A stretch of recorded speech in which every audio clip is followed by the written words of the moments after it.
Hi ಸ್ನೇಹಿತರೆ, ಕೃಷಿ ಬದುಕಿಗೆ ನಮಸ್ಕಾರಗಳು. ನಾನು ನಾಟಿ ಕೋಳಿ ಸಾಗಾಣಿಕೆ ಪ್ರಾರಂಭ ಮಾಡಿದಾಗಿಂದ ತುಂಬ ಜನ ಕೇಳ್ತಾ ಇದ್ದಾರೆ, ಅಣ್ಣ ನಿಮ್ಮದು ನಾಟಿ ಕೋಳಿ ಫಾರಮ್ನ ಒಂದು ಸತಿ ಎಲ್ಲ ಪೂರ್ತಿ ವೀಡಿಯೋ ಮಾಡಿ ನಮಗೆ ತಿಳಿಸಿ ಅಣ್ಣ, ನಾವು ನೋಡಬೇಕು, ನೀವು ಎಷ್ಟು ಕಮ್ಮಿ ಬಂಡವಾಳದಿಂದ ಮಾಡಿದ್ದೀರಾ, ನಾವು ಅದೇ ಥರ ಮಾಡಿದ್ರೆ ಈ ನಾಟಿ ಕೋಳಿಲಿ ಆದಾಯ ತಗೊಬೋದು ಅಂತ ತುಂಬ ಜನ ಕೇಳ್ತಿದ್ದೀರಾ. ಹಾಗಾಗಿ ನಾನು ಏನು ಮಾಡ್ತೀನಿ, ನಮ್ಮ ಶೆಡ್ ಎಷ್ಟಿದೆ, ನಾನು ಎಷ್ಟು ಜಾಗದಲ್ಲಿ ನಿರ್ಮಾಣ ಮಾಡಿದ್ದೀನಿ, ಹಾಗೆ ಹೇಗೆ ನನ್ನ ದಿನಚರಿ ಪ್ರಾರಂಭ ಮಾಡ್ತೀನಿ, ಬೆಳಗ್ಗೆ ಎಷ್ಟೊತ್ತಿಗೆ ಸ್ಟಾರ್ಟ್ ಮಾಡ್ತೀನಿ ಅಂತೇಳಿ ಸಂಪೂರ್ಣ ಮಾಹಿತಿ ಕೊಡ್ತೀನಿ.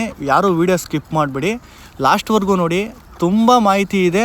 ಆಮೇಲೆ ನಿಮಗೂ ಸಹ ನಾಟಿ ಕೋಳಿ ಸಾಗಾಣಿಕೆ ಮಾಡೋಕ್ಕೆ ತುಂಬ ಅನುಕೂಲ ಆಗುತ್ತೆ. ನಂತರ ನೀವು ಕಮ್ಮಿ ಬಂಡವಾಳದಿಂದ ಮಾಡ್ಕೊತ ಹೋದರೆ ಹೇಗೆ ನೀವು ಹಣ ಸಂಪಾದನೆ ಮಾಡುವಂಥ ಎಲ್ಲ ಮಾಹಿತಿ ಸಂಪೂರ್ಣವಾಗಿ ತಿಳಿಸ್ತೀನಿ. ವೀಡಿಯೋ ಸ್ಕಿಪ್ ಮಾಡಿ, ತುಂಬ ಮಾಹಿತಿ ಇದೆ, ವಿಡಿಯೋ ನೋಡಿ. ಈಗ ತಿಳಿಸ್ತೀನಿ ನೋಡಿ. ಬೆಳಿಗ್ಗೆ ನಾನು ಬಂದು ಫಸ್ಟು ನಾನು ನೈಟ್ ಹೊತ್ತು ಏನು ಎಲ್ಲ ಮಾಡಿರ್ತೀನೋ ಅದೆಲ್ಲ ಈಗ ನಾನು ರೆಡಿ ಮಾಡ್ತೀನಿ. ಫಸ್ಟ್ ಏನು ಅಂದರೆ ನೋಡಿ, ಸೀಟೆಲ್ಲ ಫಸ್ಟು ಒದರ್ತೀನಿ. ಏನಕ್ಕೆ ಅಂದರೆ ಈ ಸೀಟಲ್ಲಿ ಪೂರ್ತಿ ಕೊಳೆಗಳಿರುತ್ತೆ, ಅದು ಹಂಗಾಗಿ ಏನು ಮಾಡ್ತೀನಿ, ಅದನ್ನು ಸೀಟ್ ಎರಡು ಒದರಿ. ಏನಕ್ಕೆ ಅಂದರೆ ಸೀಟ್ ತರಕಾರಿ ಆಗಿರ್ಬೋದು ಇಲ್ಲ ಮುಸ್ರಿ ಆಗಿರ್ಬೋದು, ನಾವು ನೆಲಕ್ಕೆ ಹಾಕೋಂಗಿಲ್ಲ. ನೆಲಕ್ಕೆ ಹಾಕಿದ್ರೆ ಏನಾಗುತ್ತೆ ಅಂದರೆ ಅದು ಕುಕ್ಕಿ ಎಲ್ಲ ಮಣ್ಣಾಗುತ್ತೆ. ಹಾಗಾಗಿ ಇದನ್ನು ಸೀಟ್ನ ಒದರಿ ರೆಡಿ ಮಾಡಿದ್ದೀನಿ. ಈಗ ಬನ್ನಿ ಮತ್ತೆ ಇವಾಗ ಕೋಳಿನ ಆಚೆ ಬಿಟ್ಕೊಂಡು ಬರ್ತೀನಿ. ಇವಾಗ ನೋಡಿ, ಇವಾಗ ಯಾವ ಥರ ಕೋಳಿಗಳು ಆಚೆ ಬರ್ತವೆ, ಮತ್ತು ಆಚೆ ಬಂದಾದಮೇಲೆ ನಾನು ಏನು ಆಹಾರ ಕೊಡ್ತೀನಿ ಅಂತ ಹಾಗೆ ನೋಡಿ. ಈಗ ಮೊದಲಿಗೆ ಏನು ಮಾಡ್ತೀನಿ ಅಂತಂದರೆ, ಈಗ ಶೆಡ್ಡಿಂದ ನಾನು ಆಚೆ ಎಷ್ಟೊತ್ತಿಗೆ ಬರ್ತೀನಿ ಅಂದರೆ 6 ಗಂಟೆ ಅಂದರೆ ಸ್ವಲ್ಪ ಇನ್ನು ಇವಾಗ ಬೆಳಗ್ಗೆ ರಾತ್ರಿ ಕಮ್ಮಿ ಇದ್ದು ಬೆಳಗ್ಗೆ ಜಾಸ್ತಿ ಆಗಿದೆ. ಹಾಗಾಗಿ ಏನಾಗ್ತಿದೆ ಅಂತಂದರೆ ನಾನು ಬೇಗ 6 ಗಂಟೆಗೆ ಬರ್ತೀನಿ. ಸ್ವಲ್ಪ ಕತ್ತಲೆ ಇರುತ್ತೆ, ಹಾಗಾಗಿ ಸ್ವಲ್ಪ ಒಂದು ಅರ್ಧ ಗಂಟೆ ನಾನು ಎಕ್ಸಸೈಸ್ ಎಲ್ಲ ಮಾಡಿ ನಾನು ಸ್ವಲ್ಪ ರೆಸ್ಟ್ ಮಾಡಿ, ಮತ್ತೆ ಈಗ 6:30 ಆಯಿತು, ಸ್ವಲ್ಪ ಬೆಳಕಾಗಿದೆ ನೋಡಿ. 6:30ಗೆ ನಾನು ಈಗ ಕೋಳಿ ಆಚೆಗೆ ಬಿಟ್ಟಿದ್ದೀನಿ. ಈಗ ಆಚೆಗೆ ಬಿಟ್ಟಿದ್ದಂಗೆ ಇದು ಏನು ಮಾಡುತ್ತೆ, ಫಸ್ಟ್ ಬರ್ತಿದ್ದಂಗೆ ಆಹಾರ ಹುಡುತ್ತೆ. ಹೆಂಗೆ ಅಂತಂದರೆ ರಾತ್ರಿಯಿಂದ ಈಗ ನೆನೆ ನಾನು 6 ಗಂಟೆ ಮತ್ತೆ ನೈಟ್ ಕೂಡ್ತೀನಲ್ಲ, ಅವಾಗ ಅಂತ ಆಹಾರ ಎಲ್ಲ ತಿಂದು ಮಲಗಿರುತ್ತೆ. ಹಾಗಾಗಿ ಬರ್ತಿದ್ದಂಗೆ ಆಚೆಗೆ ಆಹಾರ ಬೇಕು. ಅದಕ್ಕೆ ಏನು ಮಾಡ್ತೀನಿ ನಾನು, ಈಗ ಬರ್ತಾನೆ ನಾನು ತರಕಾರಿಗಳು, ಈ ಮಾಮೂಲಿ ಏನು ನಮ್ಮ ಸೊಪ್ಪು ತರಕಾರಿ, ಆಮೇಲೆ ಈರುಳ್ಳಿ ಸಿಪ್ಪೆ ಆಗಿರ್ಬೋದು, ಸೌತೆಕಾಯಿ ಸಿಪ್ಪೆ ಆಗಿರ್ಬೋದು, ಆಮೇಲೆ ಹಣ್ಣು ಜ್ಯೂಸ್ ಅಂಗಡಿಯಲ್ಲಿ ಸಿಗುತ್ತಲ್ಲ ಹಣ್ಣುಗಳು, ಆ ಥರದ್ದೆಲ್ಲ ಏನು ಮಾಡ್ತೀನಿ, ಬರ್ತಾನೆ ತರ್ತೀನಿ. ಅಂದರೆ ನಾನು ತುಂಬ ಸ್ವಲ್ಪ ನನಗೆ ಗೊತ್ತಿರೋಂಥ ಹೋಟೆಲ್ಗಳು ಇಲ್ಲ ನನಗೆ ಗೊತ್ತಿರೋಂತಹ ಮನೆಗಳು, ಆ ಥರದಲ್ಲಿ ಎಲ್ಲ ನನಗೆ ಏನು ಮಾಡ್ತೀನಿ, ಅವರೆಲ್ಲ ಪರಿಚಯ ಇರೋದ್ರಿಂದ ನನಗೆಲ್ಲ ಒಂದು ಕವರಲ್ಲಿ ಇಲ್ಲ ಚೀಲದಲ್ಲಿ ಹಾಕಿ ಅವರೇ ರೆಡಿ ಇರ್ತಾರೆ. ಹಾಗಾಗಿ ಅವರೆಲ್ಲ ಅಲ್ಲಿ ಹೋಗಿ 2-3 ಮನೆ ಇಲ್ಲ ನನಗೆ ತುಂಬ ಜನ ನನ್ನ ಫ್ರೆಂಡ್ಸ್ ಹೋಟ್ಲಿದ್ದರಿಂದ ಅದರಿಂದ ತರ್ತೀನಿ. ಈ ಥರ ಅದೆಲ್ಲ 6 ಗಂಟೆ 5:30-6 ಗಂಟೆಗೆ ಅವ್ರು ರೆಡಿ ಮಾಡಿರ್ತಾರೆ. ನಾನು ಆ ಥರದ್ರಲ್ಲಿ ತಗೊಂಬಂದು ಫಸ್ಟು ಈ ಥರ ಕೊಡ್ತೀನಿ. ಈ ಥರ ಕೊಟ್ಟಾದಮೇಲೆ ನಾನು ಏನು ಮಾಡ್ತೀನಿ ಅಂತಂದರೆ, ಇದನ್ನು ಫಸ್ಟು ತಿನ್ನೋಕೆ ಬಿಡ್ಬೇಕು ನಾವು. ಈಗ ಒಂದು ಈ ಮುಸ್ರೆನೂ ಹಾಕ್ಬಿಡೋದು, ಸೊಪ್ಪು ತರಕಾರಿಗಳು ಹಾಕ್ಬಿಡೋದು, ಆ ಥರ ಮಾಡೋದು ಬೇಡ. ಹಾಗಾಗಿ ನೀವು ಇದೇ ಥರ ಫಸ್ಟು ರೊಟೀನ್ ಕೊಡಿ. ಫಸ್ಟು ತರಕಾರಿಗಳು ಅದನ್ನು ಫಸ್ಟು ಕೊಡಿ. ಖಾಲಿ ಹೊಟ್ಟೆಗೆ ಕೊಡೋದ್ರಿಂದ ಹೆಚ್ಚು ಪೋಷಕಾಂಶ ತರಕಾರಿಲಿ ಇರ್ತೈತೆ. ತರಕಾರಿಯಲ್ಲಿ ಹೆಚ್ಚು ಪೋಷಕಾಂಶ ಇರೋದ್ರಿಂದ ತರಕಾರಿನ ಕೋಳಿಗಳು ತಿಂದರೆ ಏನಾಗುತ್ತೆ ಅಂತಂದರೆ ಬೇಗ ಬೆಳವಣಿಗೆಗೆ ಕಾರಣ ಆಗುತ್ತೆ. ಆಮೇಲೆ ಮೇನು ಕಾಯಿಲೆಗಳು ಬರಲ್ಲ. ಹಾಗಾಗಿ ಆ ಥರ ಮಾಡಿ. ಆಮೇಲೆ ಸ್ವಲ್ಪ ಸ್ವಚ್ಛತೆ ಕಾಪಾಡಿ. ನೋಡಿ, ನಾನು ಏನೇ ನಮ್ಮ ಶೆಡ್ಡಲ್ಲಿ ಏನೇ ಬಿದ್ದರೂ, ಏನೇ ಕವರ್ಗಳಾಗಿರ್ಬೋದು ಇಲ್ಲ ಪೇಪರ್ಗಳಾಗಿರ್ಬೋದು, ಈ ತರಕಾರಿ ಜೊತೆಗಿರುತ್ತೆ, ಅದನ್ನೇನು ಮಾಡಬೇಕು, ನೀಟಾಗೆಲ್ಲ ಎತ್ತಾಕಬೇಕು. ಫಸ್ಟು ಮೊದಲು ಸ್ವಚ್ಛತೆಗೆ ಪ್ರಾಮುಖ್ಯತೆ ಕೊಡಬೇಕು. ಸ್ವಚ್ಛತೆ ಕೊಡೋದ್ರಿಂದ ನಮಗೇನಾಗುತ್ತೆ ಅಂದರೆ ಯಾವುದೇ ಥರದ ವೈರಸ್ಸು ಬೇಗ ಬರೋಲ್ಲ. ವೈರಸ್ ಬೇಗ ಒಂದೇನಾದರೂ ಅಟ್ಯಾಕ್ ಆಯಿತು ಅಂತಂದರೂ ಸಹ ಕೋಳಿಗಳಿಗೆಲ್ಲ ತುಂಬ ರೋಗಕ್ಕೆ ಒಂದೊಂದೇ ತುಕ್ಕಕ್ಕೆ ಸ್ಟಾರ್ಟ್ ಆಗಿಬಿಡ್ತದೆ. ಹಾಗಾಗಿ ಏನು ಮಾಡಬೇಕು, ನೀವು ಯಾವುದೇ ತರಹದ ಪೇಪರ್ಗಳಾಗಿರ್ಬೋದು, ಕವರ್ಗಳಾಗಿರ್ಬೋದು, ಆ ಥರದ್ದು ಏನೇ ತರಕಾರಿ ಒಳಗಿದ್ರೂ ಆಗಲಿ ಇಲ್ಲ ಶೆಡ್ಡಲ್ಲಿ ಇರ್ಬೋದು ಇಲ್ಲ ಏನೇ ಥರ ಯಾವುದೇ ಥರ ಇದ್ರೂ ಅದನ್ನು ನೀವು ಬೇಗ ಆಚೆ ಹಾಕ್ಬಿಡಿ. ಸರಿನಾ? ಒಂದರಿಂದ ಒಂದು ಮತ್ತು ಅದು ಕೋಳಿಗಳು ಅಂದರೆ ಏನಾಗ್ಬಿಡ್ತೈತೆ, ಏನು ಕಣ್ಣಿಗೆ ಅದನ್ನು ಕುಕ್ಬಿಡುತ್ತೆ. ಹಾಗಾಗಿ ನೀವು ದಯವಿಟ್ಟು ಅದನ್ನು ಆಚೆ ಹಾಕಿ. ಆಮೇಲೆ ನೀವೇನು ಮಾಡಬೇಕು ಅಂತಂದರೆ, ಆಮೇಲೆ ಈ ಕೋಳಿಗಳಿಗೆ ಈಗ ಇದು ಶೆಡ್ಡಿಗೆ ಆಚೆ ಬಿಟ್ಟು ಈಗ ಮೇವು ಎಲ್ಲ ಹಾಕ್ವಿ. ಇದೆಲ್ಲ ಆದಮೇಲೆ ನೀವು ನೀರು ಇಡಬೇಕು. ಎಲ್ಲಂದರೂ ಒಂದು 2 ತಾವು ಇಡಬೇಕು ಇಲ್ಲ 3 ತಾವು ಇಡಬೇಕು. ಏನಕ್ಕೆ ಅಂತಂದರೆ, ಈಗ ಆಹಾರ ತಿಂತು ಅಂದಮೇಲೆ ನೀರಿಗೆ ಬಯಕೆ ಇರ್ತೈತೆ, ನೀರು ಕೇಳ್ತಿರ್ತೈತೆ ಅದು. ಹಾಗಾಗಿ ನೀವೇನು ಮಾಡಬೇಕು ಅಂದರೆ, ಎಲ್ಲರೂ ಒಂದು 2 ಕಡೆ ಇಟ್ಟರು ಒಳ್ಳೆಯದೇ. ಏನಕ್ಕೆ ಅಂತಂದರೆ, ನೀವು ಒಳಗೆಲ್ಲ ತುಂಬ ಫೆಸಿಲಿಟೀಸ್ ಮಾಡಿರ್ತೀರ. ಆದರೆ ಈಗ ನೀವು ಇಲ್ಲಿ ಆಚೆಗಡೆ ನೀವು ತೋಟಕ್ಕೆ ಏನು ಬಿಡ್ತೀರ ಮೇಯೋಕ್ಕೆ ಅಂದರೆ, ನೀವು ಆಹಾರ ಕೊಟ್ಟಾದ್ಮೇಲೆ ತೋಟಕ್ಕೆ ಬಿಡಬೇಕು. ಏನಕ್ಕೆ ಅಂತಂದರೆ ತೋಟಕ್ಕೆ ಬಿಟ್ಬಿಟ್ರೆ ನೀವು ಅವು ಮೇಯ್ಕೊಳಕ್ಕೆ ಹೋಗ್ಬಿಡ್ತಾವೆ, ಅವಾಗ ನೀವು ತಂದಿದ್ದಂತಹ ತಿನ್ನೋಕ್ಕಾಗಲ್ಲ. ಹಂಗಾಗಿ ಏನು ಮಾಡ್ತೀನಿ, ನಾನು ಬಂದಾದ ಫಸ್ಟು ನಾನು ಈ ಥರ ಆಹಾರ ಕೊಡ್ತೀನಿ. ಆಹಾರ ಕೊಟ್ಟಾದ್ಮೇಲೆ ಏನು ಮಾಡ್ತೀನಿ, ಫಸ್ಟು ನೀರಿಡ್ತೀನಿ.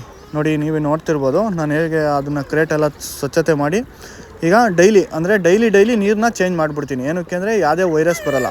ಈಗ ತುಂಬ ಜನ ಕೇಳ್ತಾರೆ, ಅಣ್ಣ ಕಾಯಿಲೆಗಳು ಬರ್ತಿದ್ದಾವೆ, ಅಣ್ಣ ಹಂಗಾಗ್ತಿದೆ ಹಿಂಗಾಗ್ತಿದೆ ಅಂತ. ಹಾಗಾಗಿ ನಾನು ಡೈಲಿ ನೀರನ್ನ ಶುಚಿಯಾಗಿರೋದೇ ಕೊಡ್ತೀನಿ. ಯಾಕೆ ಅಂದರೆ ಡೈಲಿ ನೀಟಾಗಿ ಕ್ರೇಟಾಗೆ ಪ್ರತಿಯೊಂದು ಒಳಗೆ ಏನು ಇಟ್ಟಿದ್ದೀನಿ ಶೆಡ್ ಒಳಗೆ ಮತ್ತು ಶೆಡ್ಡಲ್ಲಿ ಆಚೆ ಏನು ಇಟ್ಟಿದ್ದೀನಿ ಕ್ರೇಟ್ನ ನೀಟಾಗೆ ತೊಳೆದು ನೀಟಾಗಿ ನೀರು ಹಾಕ್ತೀನಿ. ಅದರಿಂದನೇ ನನ್ನ ಕೋಳಿಗಳಿಗೆ ಯಾವುದೇ ತರಹದ ಕಾಯಿಲೆಗಳು ಬಂದಿಲ್ಲ. ನಾನು ಇಲ್ಲಿವರೆಗೂ ಪ್ರಾರಂಭ ಮಾಡಿ ಇಷ್ಟು ದಿನ ಆದರೂ ನಾನು ಯಾವುದೇ ತರಹದ ಕಾಯಿಲೆಗಳು ಅಂದರೆ ದೊಡ್ಡ ಕಾಯಿಲೆಗಳು ನಾನು ಕಂಡಿಲ್ಲ.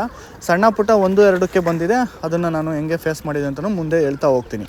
ನೋಡಿ ಇಷ್ಟು ಈಗ ಇದಾಯಿತು. ಇದಾದಮೇಲೆ ಏನು ಮಾಡಬೇಕು, ಇದೆಲ್ಲ ತಿಂದಾದಮೇಲೆ ಮತ್ತೆ ನಾವು ಈಗ ನಾನು ಮುಸ್ರೆ ಅಂತಂದರೆ ಒಂದು ಸ್ವಲ್ಪ ತಿಂದಾದಮೇಲೆ ಒಂದು ಅರ್ಧ ಗಂಟೆ ಬಿಡಬೇಕು. ಒಂದು ಅರ್ಧ ಗಂಟೆ ಮುಕ್ಕಾಲು ಗಂಟೆ ಒಳಗೆ ಎಲ್ಲ ತಿಂದಾಕ್ಬಿಡ್ತವೆ. ಏನಕ್ಕೆ ಅಂದರೆ ಜಾಸ್ತಿ ಕೋಳಿ ಇದಾವಲ್ಲ, ಹಾಗಾಗಿ ಬೇಗ ತಿಂತವೆ. ಹಾಗಾಗಿ ನೀವು ನೆಕ್ಸ್ಟು ಏನು ಮಾಡಬೇಕು, ಮುಸ್ರೆ ಕೊಡಬೇಕು. ಮುಸ್ರೆ ಅಂತಂದರೆ ಈಗ ಇದನ್ನು ತಿಂದು ಖಾಲಿ ಮಾಡಿರ್ತಾವಲ್ಲ ಅವಾಗ ನೋಡಿ ಮುಸ್ರೆ ಕೊಡಬೇಕು. ಮುಸ್ರೆ ಕೊಡೋದ್ರಿಂದ ಏನಕ್ಕೆ ಅಂತಂದರೆ ಮುಸ್ರೆ ಅದರಲ್ಲಿ ಸ್ವಲ್ಪ ಜಿಡ್ಡಿನಾಂಶ ಜಾಸ್ತಿ ಇರ್ತದೆ. ಸ್ವಲ್ಪ ಜಿಡ್ಡಿನಾಂಶ ಜಾಸ್ತಿ ಇರೋದ್ರಿಂದ ಏನಾಗುತ್ತೆ ಅಂತಂದರೆ ನೀವು ಆಹಾರ ಕೊಡೋದಕ್ಕೂ ಆಮೇಲೆ ಮುಸ್ರೆ ಕೊಡೋದಕ್ಕೂ ಸ್ವಲ್ಪ ಎರಡಕ್ಕೂ ಮಾಮೂಲಿ ದೇಹಕ್ಕೆ ಒಳಗೋದಾಗ ಆಹಾರ ಕ್ರಿಯೆ ಜೀರ್ಣಕ್ರಿಯೆ ಚೆನ್ನಾಗಾಗಿ ಅವಾಗೇನಾಗುತ್ತೆ, ಈ ತರಕಾರಿಗೂ ಮತ್ತು ಮುಸ್ರೆಗೂ ಎರಡಕ್ಕೂ ಒಂದಾದಾಗ ಅತ್ಯುತ್ತಮವಾಗಿ ಇಳುವರಿಯೂ ಸಹ ಬರ್ತದೆ. ಆಮೇಲೆ ಮತ್ತು ನಾನು ಎಷ್ಟಿದೆ ನಂದು ಶೆಡ್ಡು, ಈಗ ನೀವು ಹಿಂದೆ ನೋಡ್ತಿರ್ಬೋದಲ್ಲ, ಈ ಶೆಡ್ಡು ಎಷ್ಟಿದೆ ಅಂತ ತುಂಬ ಜನ ಕೇಳ್ತಿದ್ದಾರೆ. ಎಷ್ಟು ಚೆನ್ನಾಗಿ ನಿರ್ಮಾಣ ಮಾಡಿದ್ದೀರಾ ಹೇಗೆ ಅಂತ ಕೇಳ್ತಿದ್ದಾರೆ. ಇದು ತೋಟದಲ್ಲಿ ನಮ್ಮದು ಪ್ರೆಸೆಂಟ್ ಮನೆ. ಇದು ಖಾಲಿ ಇರೋದ್ರಿಂದ ನಾನೇನು ಮಾಡಿದ್ದೀನಿ, ಈಗ ಸುಮ್ಮನೆ ಕೃಷಿ, ಈಗ ನನ್ನ ತಂದೆ ನನ್ನ ತಾಯಿ ಕೃಷಿಕರಾಗಿರೋದ್ರಿಂದ ಈಗ ಅವ್ರಿಗೆ ಬೆನ್ನೆಲುವಾಗಿ ನಿಂತ್ಕೊಬೇಕು ಅನ್ನೋದು ನನ್ನ ಮೈಂಡಿಗೆ ಕಾನ್ಸೆಪ್ಟಾಗಿ ಬಂದಾಗ, ಆಮೇಲೆ ನಾನು ಮಾಡ್ತಿರೋ ಉದ್ಯೋಗಕ್ಕೂ ನಾನು ಅದಕ್ಕೂ ಸಮಯ ಕೊಟ್ಕಂತ ನಾನು ನಮ್ಮ ತಂದೆ ತಾಯಿ ಬೆನ್ನೆಲುಬಾಗಿ ನಿಲ್ಲಬೇಕು ಅಂತ ಹೇಳಿ ನಾನು ಕೃಷಿಗೆ ಒಂದು ಉಪಕಸುಬನ್ನಾಗಿ ಈ ನಾಟಿ ಕೋಳಿ ಆಯ್ಕೆ ಮಾಡ್ಕೊಂಡು ನಮ್ಮ ತೋಟದಲ್ಲಿ ಏನು ನಂದು ಮನೆ ಇದೆಯೋ, ಅಂದರೆ ನಮ್ಮದು 30 ಮನೆ ಇದೆ. ಈಗ ನೀವು ಹಿಂದೆ ನೋಡ್ತಿರ್ಬೋದು, ಇದರಲ್ಲಿ 30 ಮನೆ ಇದೆ. ಆ ಮನೆಯಲ್ಲೇ ನಾನು ನಿರ್ಮಾಣ ಮಾಡ್ಕೊಂಡಿರೋದು. ಹಾಗೆ ನಿಮಗೆ ಎಷ್ಟು ಹಿಡಿಯುತ್ತೋ ಅಷ್ಟು ಹಂತವಾಗಿ ಈ ಥರ ನಾನು ಏನು ಪೆನ್ಸಿಲ್ ಮಾಡ್ಕೊಂಡಿನ ಈ ಥರ ಮಾಡ್ಕೊಂಡು ನೀವು ನಾಟಿ ಕೋಳಿ ಸಾಗಾಣಿಕೆ ಮಾಡಿದ್ರೆ ಯಾವುದೇ ತರಹದ ಹೆಚ್ಚು ಬಂಡವಾಳ ಹಾಕಂಗಿರಲ್ಲ. ನೀವೇನು ಇರ್ತೈತೋ ನಿಮ್ಮ ತೋಟಗಳು ಅಂದರೆ ರೂಮ್ಗಳು ಅದು ಇದು ಏನೇನೋ ಇರುತ್ತೆ, ಆ ಥರ ಮಾಡಿ. ಅತಿ ಹೆಚ್ಚು ಹಾಕಿ ಬಂಡವಾಳ ಮಾಡಬೇಡಿ. ನೋಡಿ ಈಗ ತರಕಾರಿ ಎಲ್ಲ ತಿಂದಾಯಿತು. ಇವಾಗ ಸೆಕೆಂಡ್ ಟೈಮ್ಗೆ ನಾನು ಮುಸ್ರೆ ಹಾಕ್ತಾಯಿದ್ದೀನಿ. ಏನಕ್ಕೆ ಅಂತಂದರೆ ಫಸ್ಟ್ ಟೈಮು ತರಕಾರಿ ಹಾಕಿದಾಗ ಟೈಮ್ ಕೊಡಬೇಕು, ಪ್ರತಿಯೊಂದು ತಿನ್ನಬೇಕು. ಅದು ಏನಕ್ಕೆ ಅಂದರೆ ಈರುಳ್ಳಿ ಸಿಪ್ಪೆ ಇರ್ಬೋದು ಎಲ್ಲ ಥರ ತಿಂದಾಗ ಕೋಳಿಗಳಿಗೆ ಬೇಗ ಕಾಯಿಲೆಗಳು ಬರೋಲ್ಲ. ಈಗ ಕೆಲವೊಬ್ರು ಏನು ಮಾಡ್ಬಿಡ್ತಾರೆ, ಒಂದು ಕಡೆ ತರಕಾರಿ ತಂದು ಸುರಿದ್ಬಿಡೋದು, ಒಂದು ಕಡೆ ಮುಸ್ರೆ ತಂದು ಸುರಿದ್ಬಿಡೋದು. ಅವೇನು ಮಾಡ್ತವೆ, ಎಲ್ಲ ಅರ್ಧ ತಿಂದು ಎಲ್ಲ ಅರ್ಧ ಬಿಟ್ಟು ಸುಮ್ಮನೆ ಆಗ್ಬಿಟ್ಟಿರ್ತವೆ. ಹಂಗೆ ಮಾಡಬೇಡಿ, ಟೈಮ್ ಕೊಡಿ. ಪ್ರತಿಯೊಂದು ಆಹಾರ ನೀವು ಕೊಟ್ಟಾಗ 1 ಅವರು ಇಲ್ಲ ಅರ್ಧ ಗಂಟೆ ಟೈಮ್ ಕೊಡಿ.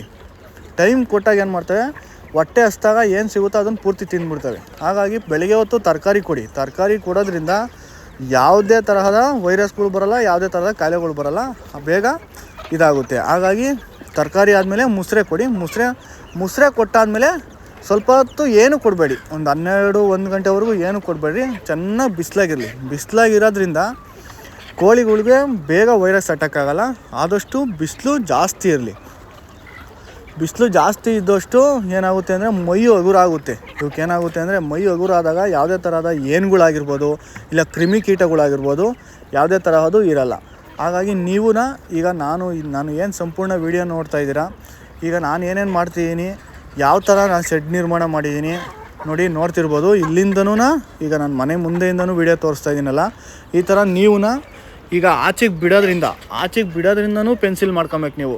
ಏನಕ್ಕೆ ಅಂದರೆ 1-2 ಆಚೆ ಹೋಯ್ತು ಅಂತಂದರೂ ಮುಂಗ್ಸಿಗಳಾಗಿರ್ಬೋದು ಇಲ್ಲ ಹಾವುಗಳಾಗಿರ್ಬೋದು ಇಲ್ಲ ಒಂದು ಕ್ರಿಮಿಕೀಟಗಳು ಸ್ಟಾರ್ಟ್ ಆಗಿಬಿಡ್ತವೆ. ಹಾಗಾಗಿ ಏನು ಮಾಡ್ತೀರಾ ನೀವು, ಈ ಥರ ನಾನೇನು ಮನೆ ಮುಂದೆಯಿಂದನೂ ತೋರಿಸ್ತಾಯಿದ್ದೀನಿ ನೋಡಿ. ಮನೆ ಮುಂದೆಯಿಂದನೂ ನಾನು ಯಾವ ಥರ ಪೆನ್ಸಿಲಿಂಗ್ ಹಾಕಿದ್ದೀನೋ ಇದೇ ಥರ ನೀವು ಪೆನ್ಸಿಲಿಂಗ್ ಹಾಕ್ಕೊಂಡೇ ಬರಬೇಕು.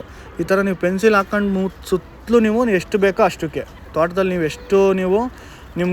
ನಿಮ್ಮ ಜಾಗ ಎಷ್ಟಿದೆ ಅಷ್ಟಕ್ಕೆ ನೀವು ಎಷ್ಟು ಮಾಡ್ಕೊಬೇಕು ಅಂದ್ಕೊಂಡಿದ್ರೋ ಅಷ್ಟಕ್ಕೆ ಪೂರ್ತಿ ಈ ಥರ ಪೆನ್ಸಿಲ್ ಮಾಡ್ಕೊಂಡು ಈ ಥರ ನೀವು ನಾಟಿ ಕೋಳಿ ಸಾಗಾಣಿಕೆ ಮಾಡಿ.